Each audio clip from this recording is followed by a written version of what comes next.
નમસ્કાર દોસ્તો, હું ઇમ્તિયાઝ પઠાણ। વાંકાનેર વિધાનસભાના ધારાસભ્ય શ્રી જીતુભાઈ સોમાણી દ્વારા એક નિવેદન આજે આપવામાં આવ્યું। જીતુભાઈ સોમાણીનું એવું કહેવાનું છે કે મુસ્લિમોના મતની મારે જરૂર નથી, મેં ક્યારેય મુસ્લિમોના મત માંગ્યા નથી અને મુસ્લિમો જો મને મત આપે તો મતપેટી અબડાઈ જાય। પેલા વિડીયો આપણે જોઈ લઈએ એમણે શું કીધું એ મને મત આપજો। 2.5 લાખ મતદારો છે। હું નરેન્દ્રભાઈ અને અમિતભાઈ શાહનો હનુમાન છું, તો એ મત ન માગી શકતા હોય। ભાઈ બંગાળમાં એમ કે મારે મુસ્લિમના મત નથી જોતા। હું તો આ વસ્તુ તો હું 20 થી 25 વર્ષથી આ કહું છું કે ભાઈ મારે મુસ્લિમોના મત પેટીમાં આપી આ મત પેટીએ પડાવતા નહીં।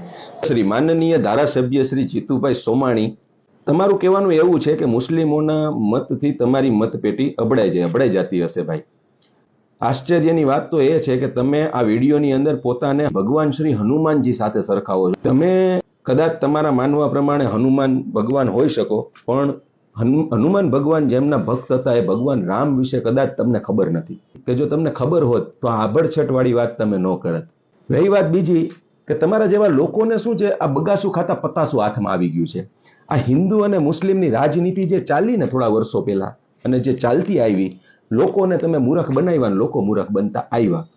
ક્યાંય રોડ રસ્તાની કોઈ લાઇટ પાણીની વાત નહીં, અને જ્યારે પણ આવા ઇલેક્શન આવે એટલે આ પ્રકારની હિન્દુ અને મુસ્લિમની વાત કરી દેવાની, વિધર્મીની ને અધર્મની।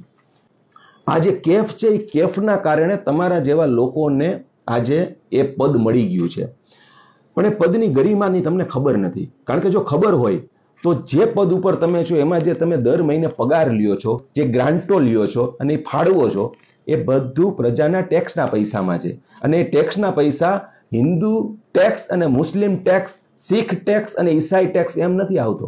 એ હિન્દુ મુસ્લિમ શીખ ઈસાઈ સૌના પૈસાનો ટેક્સ છે, જેનો તમે પગાર લ્યો છો મિસ્ટર સોમાણી।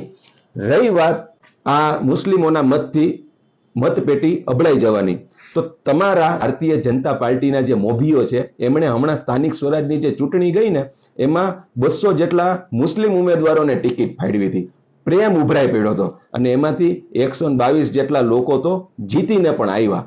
એ ભારતીય જનતા પાર્ટીમાં છે, અને તમારી પાર્ટી મુસ્લિમોને રીઝવવા માટે હમણાં જે ઈદ ગઈ ને એમાં સોગાતે મોદી લઈને આવી હતી અને મુસ્લિમોના ઘરે મીઠાઈઓ વેચતી હતી। આ પણ તમને જ ખબર હશે, અને એ તમારા મોવડી મંડળના જે મિત્રો છે એમને જરા પૂછજો, કારણ કે એમને મુસ્લિમો પ્રત્યેનો પ્રેમ ઉભરાય છે, ટિકિટો ફાળવે છે, અને તમારા જેવા જે છે એમને આ પ્રકારનું વિધર્મી ને અધર્મીનું ગાજર પકડાવી દે છે, અને તમે બોલો પણ છો।